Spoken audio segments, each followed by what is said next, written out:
Hello, everyone, and welcome to How to Raise a Gentle Pup, 3 Tips to Share with Every Puppy Parent with Dr. Jackie Neilson. I'm Christy Keith, a Senior Communications Strategist for Fear Free. And before we get started, I'd like to take care of just a few housekeeping items. First, we'd like to thank our friends and Fear Free sponsors at Elanco for making this webinar possible. And we'd also like to thank all of you for making time for this webinar today, especially because for most of you, this is the middle of a workday, so we really appreciate it. Next, CE is available for this webinar, but just to clarify for those of you who might be viewing the recorded version, the CE is only available for those of you viewing it live. So, and for you who are attending live, I will be sending an email out immediately after this presentation that will contain a link to the survey you need to take to get RACE CE. Please listen carefully to what I'm about to say. We are not going to email you your CE certificate. We're going to send you an email with a link to the survey. The CE certificate is linked in the final question of the CE survey. That's the only place where you'll be able to get that certificate. So if when you're taking the survey, you're not able to download it at that time, please click on the link and save it so you can go back and get it later on. If you have any trouble with this process, you can email me, Christy, at fearfreepets@gmail.com. Don't just hit reply to the CE survey email that you get, because that'll get routed through the office and it'll delay things. So just wanting to make sure that you all get the CE that you're qualified for. And also, can we just please remind you that when you take the survey, fill out your contact information carefully. That is the information RACE will use to give you your CE credit, and occasionally people fill it out incorrectly and RACE is not able to process your CE. Okay, so, and the survey will close Friday at 1 p.m. Eastern, which is a little bit earlier than we normally do because we need to process it before the long weekend. Here in the United States, it's a 3-day weekend for Labor Day. So please do be sure to take the CE survey as soon as you receive the email. And if you don't receive that email within an hour, or actually probably quite a bit less, but within an hour after this webinar, email me at fearfreepets@gmail.com, and please don't wait, because if you contact me after the survey is closed on Friday, I won't be able to help. It will be closed, it'll be over, you'll have missed your window. Also, this is being recorded, and the recorded version will be available within around a week at fearfreepets.com/webinars. It's now my pleasure to introduce Dr. Jacqueline Neilson. Dr. Neilson obtained her doctorate of veterinary medicine degree with honors from the University of Florida College of Veterinary Medicine. Following graduation, she moved to Oregon and entered small animal private practice. After 2 years in private practice, Dr. Neilson was selected as the first conforming behavioral resident at the UC Davis School of Veterinary Medicine. There, she successfully completed her 2-year residency in animal behavior and passed the board certification process to become a diplomate of the American College of Veterinary Behaviorists in 1997. Dr. Neilson is a Fear Free certified professional and currently a regional consulting veterinarian for Elanco. And I am sorry, before I turn this over to Dr. Neilson, if you have questions for Dr. Neilson during the presentation, please go ahead and send them in. We are saving a little bit of time at the end to answer questions, and you can do that using the Q&A interface. If you put them in the chat, I'll still see them, but it's easier for us if you do put them in through the Q&A interface. All right, thank you all for being with us today, and thank you, Dr. Neilson. Please take it away. Thank you, Christy. This subject matter today is very personal. For 16 years of my career, I exclusively saw referral behavioral cases. As a referral practitioner, I did not see the simple cases. I saw serious, often heartbreaking cases. Frequently, these dogs were aggressive to other dogs, random people, friends, or even their own family members. Owners arrived desperate for help. I rarely got to see puppies. By the time they crossed my threshold as young adult dogs, they were exhibiting some behaviors one may describe as harsh or severe, certainly not gentle and kind. The underlying pathology was often fear. My experience in practice made me wonder what advice, if any, could we as a profession impart to owners to prevent that slip from an adorable, carefree, wiggly puppy to a challenging, fearful adult pet. There are certainly critically important strategies that most of us already promote, like socialization during that sensitive socialization period and plenty of exercise for our pets. But do we talk to owners enough about the basics? The daily interaction principles that may help them raise a gentle puppy. When a family brings a puppy into their home, even though they may not articulate them clearly, they often have goals or hopes and dreams for that puppy. While some have a goal for their dog to be a therapy dog or an agility dog or some other task, the vast majority of people simply want a gentle family dog. But data suggests we often fail at that goal. It is estimated that 3.3 million dogs enter shelters across the US every year. With approximately 90 million owned dogs in the United States, this number represents almost 4% of all owned dogs in the US entering the shelter system annually. Another way to look at that is 1 out of every 25 owned dogs enter the shelter system each year. 1 out of 25.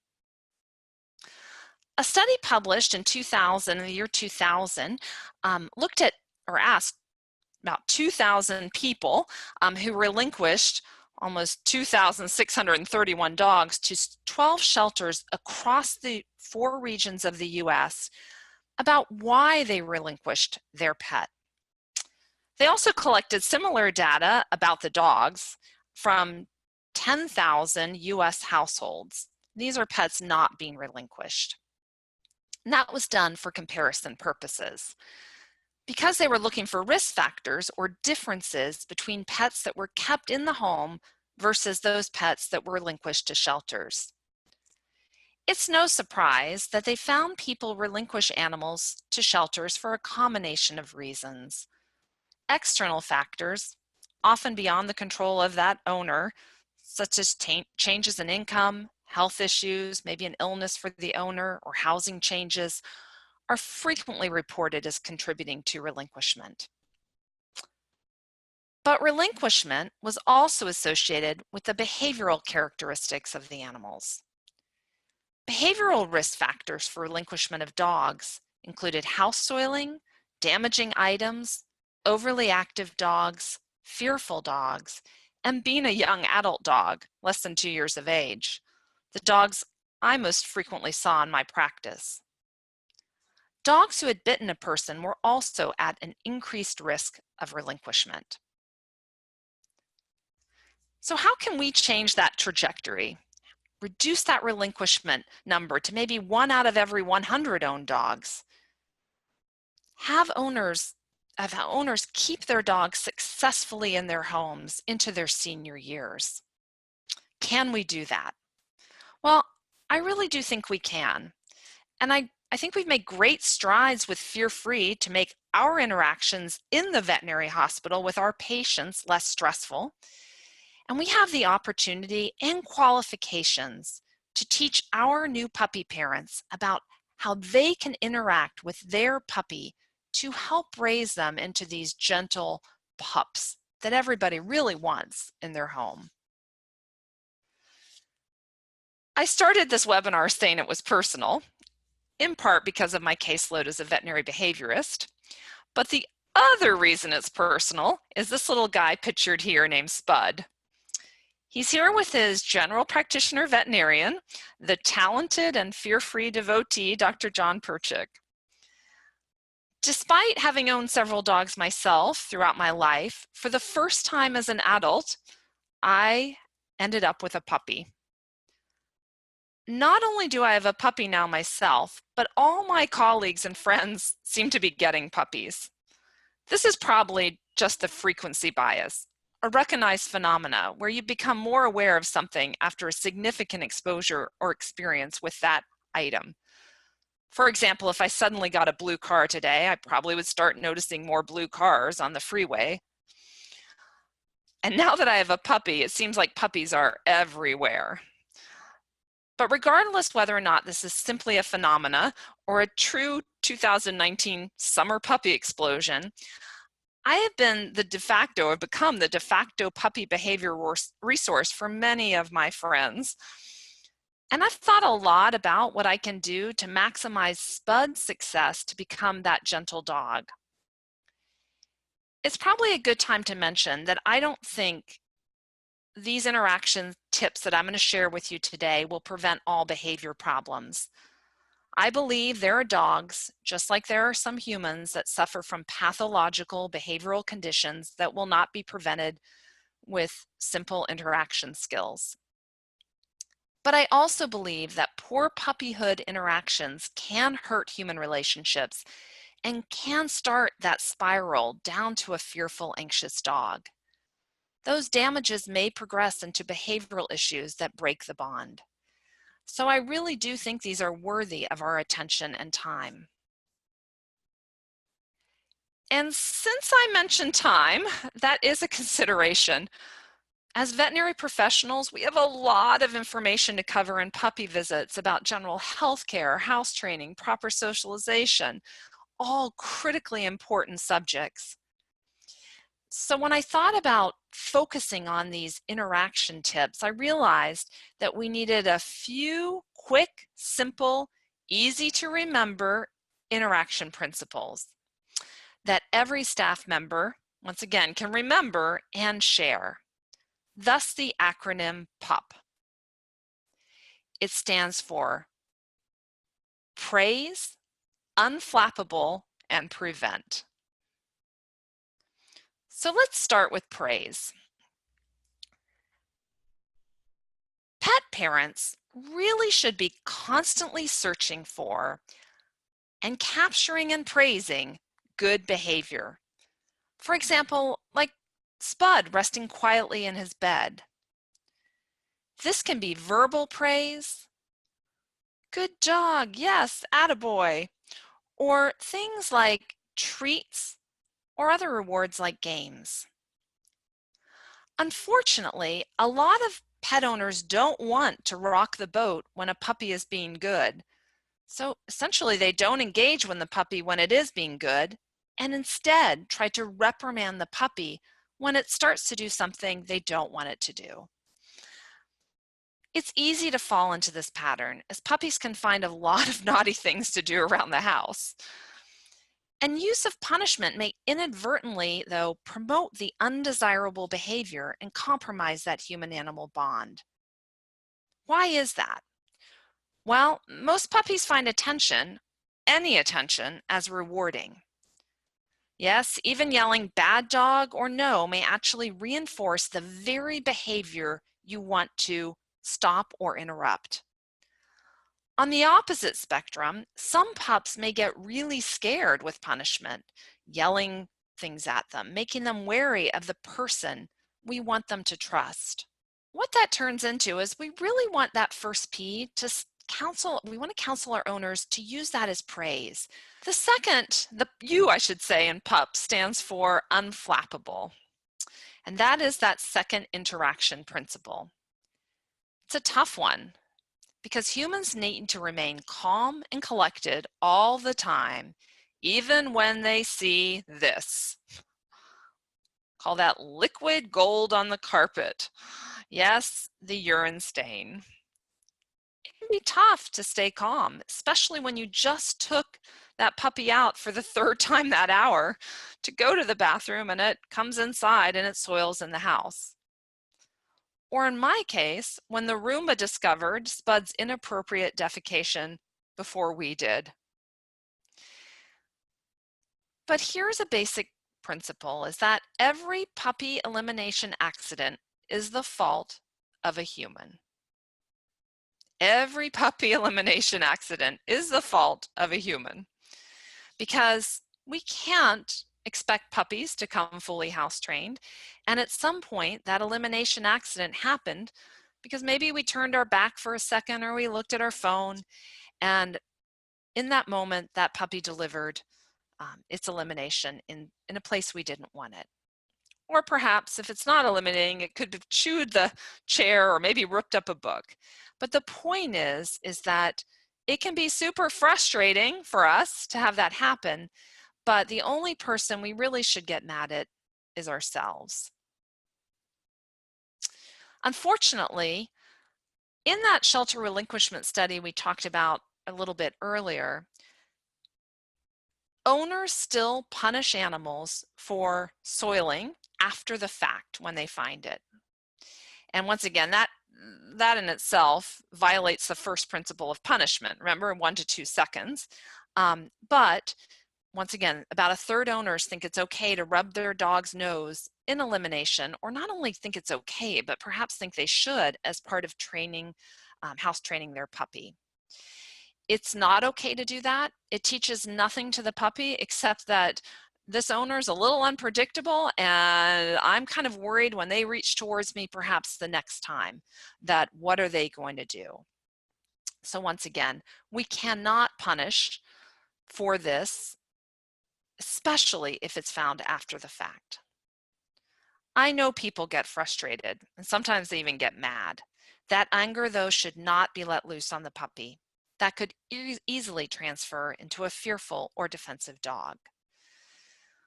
So what do we need to do? No matter what type of mess they may have created, we need to zen it out, or advise our owners to stay calm, cool, and relaxed, clean up, move on. Which does bring us to our last interaction principle, prevention. As veterinary team members, we're comfortable and proficient at disease prevention. We routinely vaccinate animals to prevent against a host of viral and bacterial diseases. And while traditional vaccines are usually 1 ml, as depicted on the left, many fear-free practices have adopted the purified 0.5 ml low-volume vaccines in Elanco's Ultra vaccine line, shown on the right. In fact, Spud got his Ultra vaccines as part of his fear-free puppy visits, providing him with a more comfortable vaccine experience.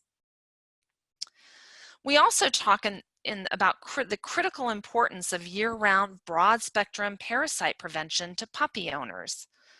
For my puppy Spud, I wanted to have products that would be gentle on him but tough on those parasites and offer that broad range of coverage, including protection against the often elusive to diagnose but prevalent whipworms and tapeworms. So we talk a lot about prevention, and preventing undesirable behaviors, just like disease prevention, is critically important. This is especially true during those first few months when environmental exploration and investigation are at their peak. Puppy-proofing the home, provision of acceptable items to chew on, and active substitution is an ongoing process for puppy owners. It requires constant close supervision, essentially keeping your eyeball on that puppy at all times. And if you cannot monitor closely, they absolutely have to have a safe, secure space like a crate. I'm going to tell you a quick story about one of my friends who adopted a puppy. I got the phone call.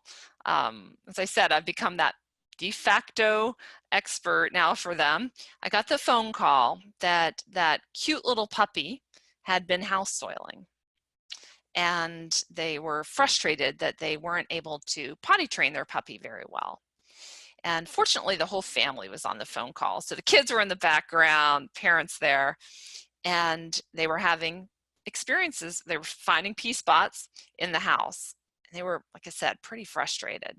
I asked them, what strategies are you using? Tell me a little bit about what's going on. And they admitted that they had been punishing the dog for urinating in the house. Once again, a very common scenario. And what I was able to share with them was, I said, well, are we closely supervising? And they said, well, it's busy. It's a busy household. So they said, we think we are, but frankly, the puppy, they weren't catching it in the act. It was, they were finding house soiled spots just after the fact. So we talked about that importance of using that crate, which fortunately that puppy was comfortable in, and also didn't soil when it was in the crate if they couldn't keep their eyes peeled on the crate. The other thing we talked about was the inherent challenge with house soiling and the fact that the moment the puppy eliminates in the house, the moment that release of urine or feces is an inherent reward to the puppy. So no matter what we do, a few minutes or hours later, as a punishment, is going to overcome that immediate reward. So the good news is they're on track to frequent outings outside, having parties every time the puppy potties outside, and has increased that, prevented that opportunity for the puppy to make mistakes in the house. So in summary, I think we can all contribute to raising a gentle pups in our society. This happens from the products we use and prescribe, like the extra purified ultra half ml vaccines and broad spectrum parasiticides with whipworm and tapeworm coverage, to the behavioral recommendations for how owners should interact with their puppies. Remember, those are providing primarily praise, not punishment. Being unflappable in the face of the messes they will invariably create, and making every effort to prevent the opportunity for your puppy to make poor choices. My wish for us is that every veterinary team member remembers this easy acronym, and every time they see a puppy at one of the puppy visits, every team member reinforces the praise Unflappable and Prevent strategy for interacting with pets in the homes. And thank you for your participation today. Before I entertain questions, I do like to leave you with the thought that behavior is medicine, and I'm grateful that you took the time today to learn how we can contribute to raising gentle pups. I also will put a plug-ins for some future seminars, or webinars, I should say, that I will be giving about the emotional patient experience, and contact your Elanco rep if you'd like to know more about registering for these upcoming fear-free webinars. With that, I'll turn it over and see if Christy has got any questions coming in. Dr. Neilson, we just have one question so far, although people, please, we have 5 minutes more, so please feel free to submit them. How do you get a dog who is afraid to meet new dogs to interact without fear and aggression?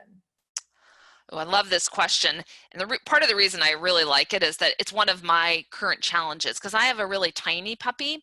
And so I think there's a lot of just inherent anxiety about engaging with these large beasts that he encounters. And so one of the things I like is, first of all, you have identified that the body postures that are associated with fear and anxiety. And one principle we want to do is we don't want to push that puppy into that zone of being uncomfortable. And so we need to usually create a distance gradient so that it can have a comfortable distance from that pet so it can stay relaxed. The other thing you may be able to vary is the size of the puppy, or energy, excuse me, not necessarily puppy, other dog that it's meeting. So when you have a dog who's a little bit scared, or a puppy who's scared of meeting other dogs, we want to select dogs that it engages with that might be a little calmer. And once again, maybe if size is one of the factors that makes them more scared, maybe a little smaller. So we strategically try to select animals to introduce them to. We use a distance gradient. And then we pair that interaction with something fabulous. And when I say something fabulous, it really depends upon the pet to decide what's fabulous. Most of the time, super tasty food treats can be a good option, especially if they're a little bit hungry, but it may be a special toy they play with, it may be praise, it may be a combination of all three. The goal is to have that counter conditioning event happening. Instead of feeling fearful, they're having something fabulous happen when exposed to that other dog in a fashion that is not evoking the fear, because they're small enough, calm enough, and far enough away. And then we gradually reduce the gradients, whatever they are. In this case, perhaps the distance to the other animal, or maybe we start to work up to introducing our dog to slightly more active other dogs, so they're a little more active. All of this is a process called desensitization and counter conditioning. And it is a process, and remember, some days you may make some progress, the next day the dog may say, the puppy may say, I'm a little more scared, and you have to back off. But over time, you should be able to get closer and closer and have your dog, the puppy, be confident and comfortable. That's great. Thank you. Now we have a ton of questions, of course. So Dr. Neilson agreed to handle all the questions. And for those of you who do need to get back to work, please do know that you'll be able to view the recording to catch up on these last few questions that you might have to miss if you need to tap out. But I did want to just mention, well, it's the end of the webinar, you're here or you're not, that for CE, you do need to have been here for the majority of the webinar, but that doesn't matter now because the Q&A is separate from the CE part. So we're good. The next question that we had was, do you have a PUP handout for clients? Oh, it's a great question. So because my practice was, a behavioral referral practice, I really didn't have a puppy protocol because I didn't see puppies, but there are some resources that I do like, and one of them is the Ultimate Puppy. So that is an online, it used to be a book, it used to be actually a box with all kinds of things, posters, and now I think it's all digital because we have gone to that era. But the Ultimate Puppy is one that I like.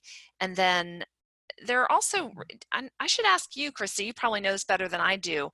Does Fear Free have some good puppy resources that they share? We do have some, and we're developing more. And then there's also, for veterinary professionals, there's the Puppy Start Right course with Debbie Martin, which is a fantastic resource if you want to look into that.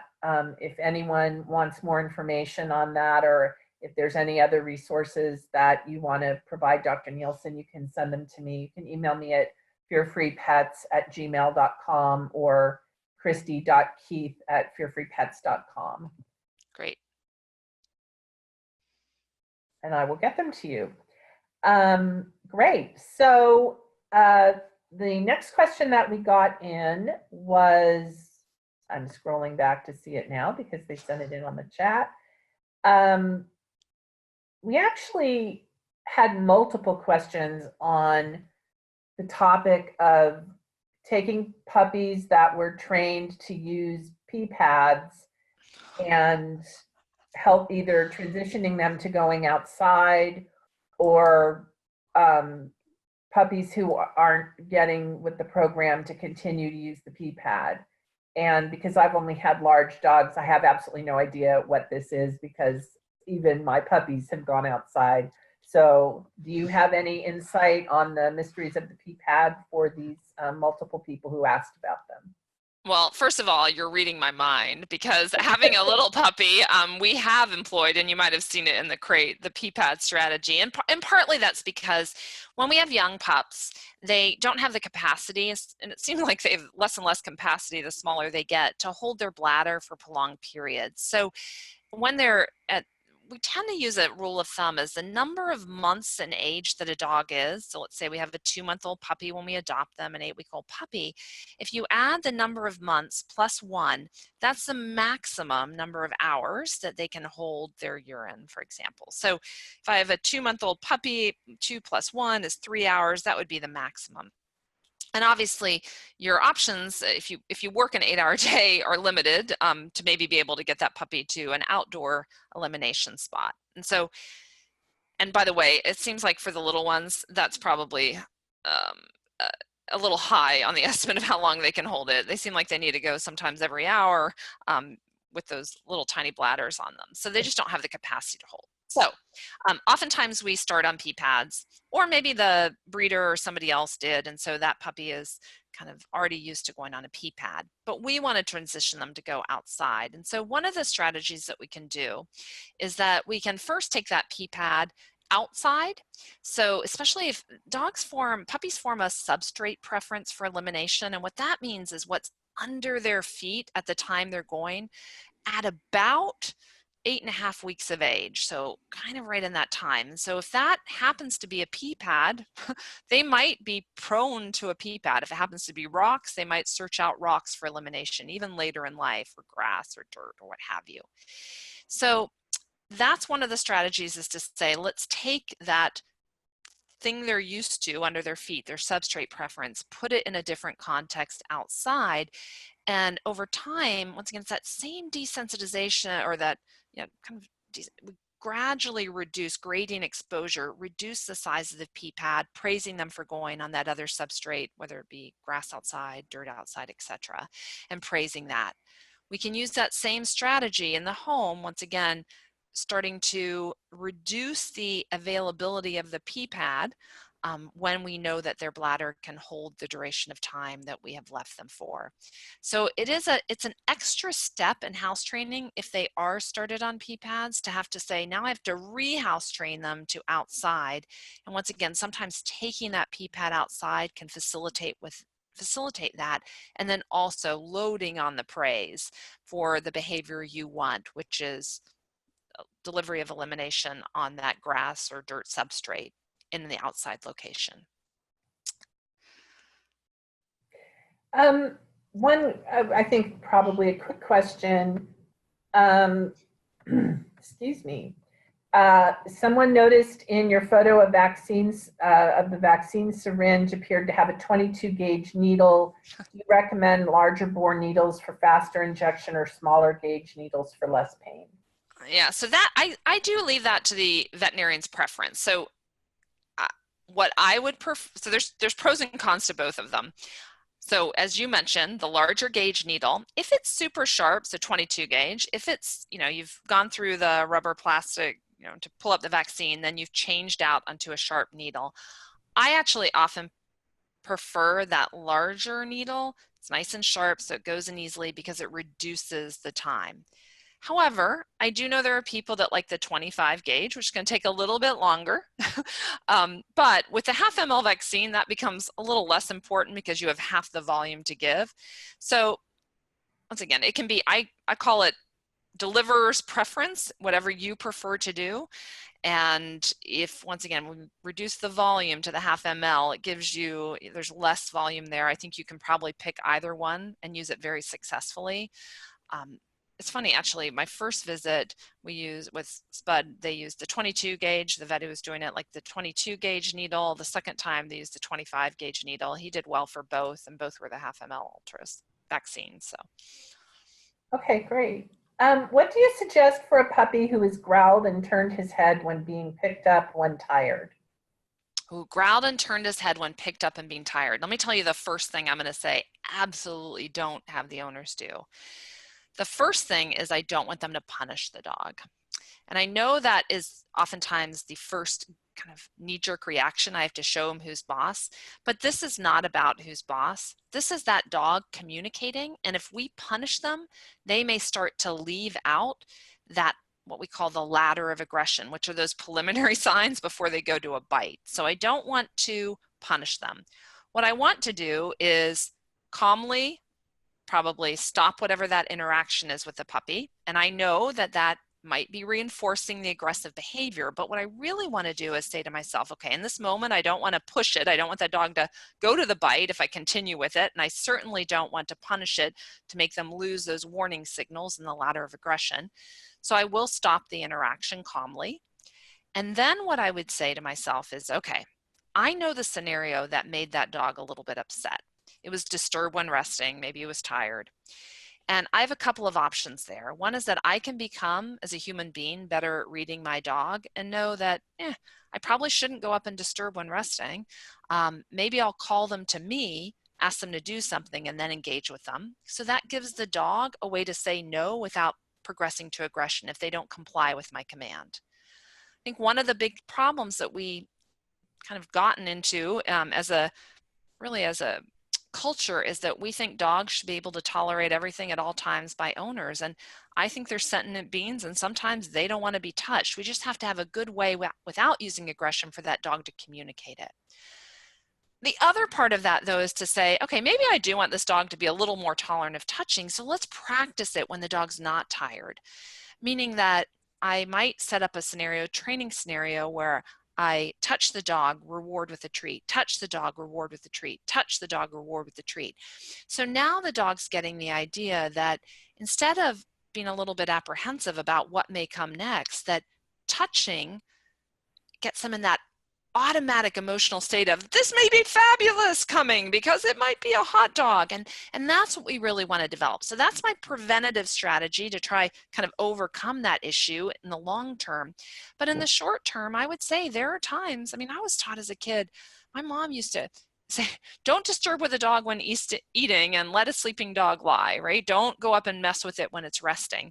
And I think those probably should be things that we need to think about revisiting, that we shouldn't be doing those things because they can be threatening to our dogs. Once again, I still work on the preventative strategy of when my dog is eating and I happen to walk by, I toss something a little bit better into their plate so that they think someone approaching them when they're eating is actually really good. So everyone, you've been flooding me with questions, and I think we're going to have to, we have two more specifically about puppies, and I think we're going to just stick with those and then we'll wrap this up. So two more questions, Dr. Neilson, if that's okay with you. One of them was a clarification about what to do if you find your puppy in the middle of urination or defecation, presumably in the house. Do you just remove the puppy from the scene and take outside? Do you use a firm no? You know, could you say a little bit more about that? Yeah, and I didn't really address that. And it is a situation that sometimes we will encounter.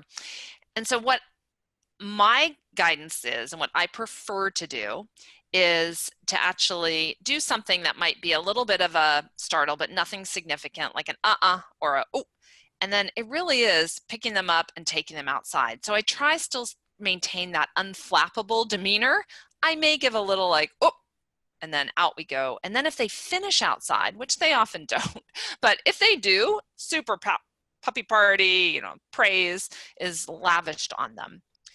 What I don't want to do is I don't want anything when I have a puppy to come directly from an owner that's scary for the dog.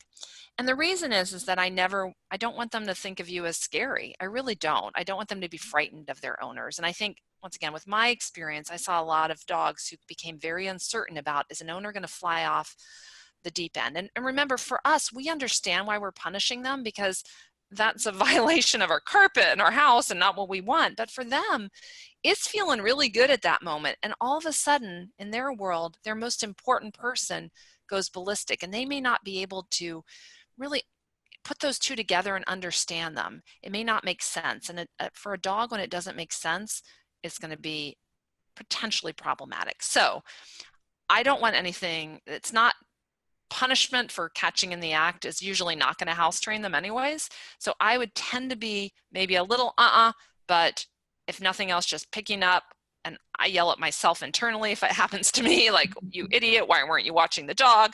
And then I go outside. So self-punishment, get the dog in the right spot, reward the dog if it finishes. I love it. Okay. And then this is going to be our last question for today. How do you stop a small puppy from excitement biting, puppy biting to the point of where it hurts the person? It doesn't take much for it to hurt with those sharp little needle teeth, that's for sure. So the major thing, and I almost put it into this, I almost went with a pups, how to raise gentle pups. I almost put in substitution, because that is one of the principles that we use a lot of. And that is that pups are going to explore the world with their mouths. They don't have opposable thumbs. They're going to put things in their mouths. What we have to be prepared to do is consistently substitute and praise.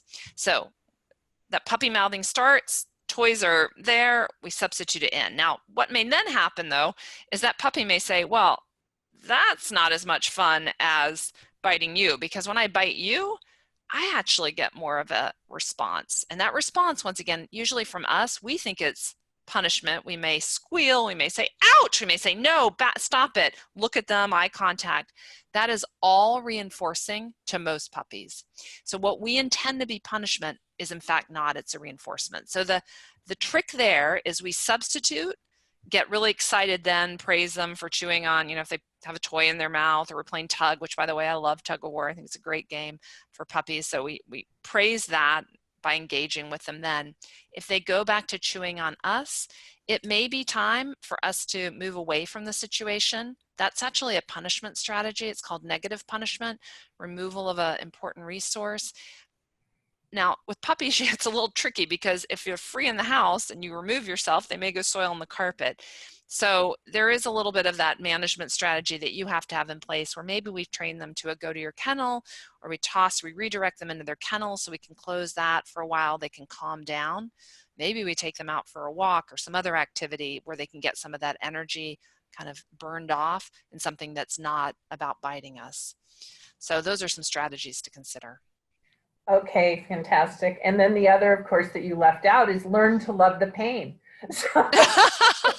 I don't think, you know what, you're counting those days until those baby teeth fall out, I tell you. Anyway, everyone, that is all we have time for today. And thanks to those of you who hung out with us a little bit extra. Oh, one of my greyhounds is weighing in on the presentation. She felt it was excellent. The three bark series. Thank you so much, Dr. Neilson, for this great information and staying a little extra over with us to handle people's questions. And of course, thank you to Elanco for making this presentation possible. Remember, for those of you who attended the live webinar, I will be sending out the CE email in a few minutes. Email me at fearfreepets@gmail.com if you don't receive it within an hour.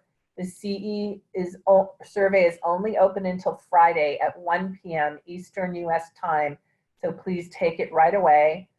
Thanks again, and we hope to see you for our next Fear Free webinar with Dr. Neilson, Attending to Aromas to Improve the Emotional Experience, on September 3rd, the day after Labor Day. Learn more and register. You can register for that webinar and for all our upcoming webinars at fearfreepets.com/webinars. That's also where our recorded webinars live, and including this one. And that's it, everyone. Have a fantastic Labor Day weekend, and thank you so much for being here. Bye-bye.